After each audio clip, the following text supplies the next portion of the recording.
ကိုကျော်မင်းကိုမတင်ဆက်ရတာလဲအချိန်တစ်ခုကြာမြင့်လာပြီ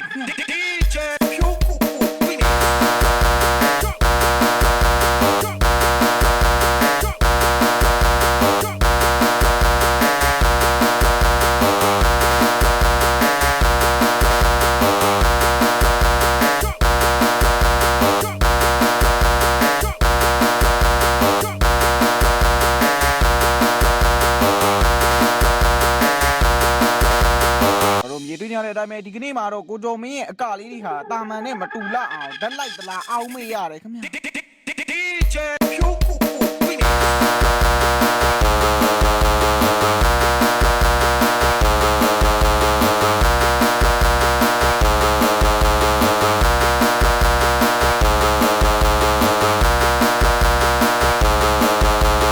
တွေ့ကြတဲ့အတိုင်းပဲကိုကျော်မင်းအနေနဲ့အကွက်တက်ကြီးပဲဖော်ပြနေတာခင်ဗျာDJ Pure Cuckoo Remix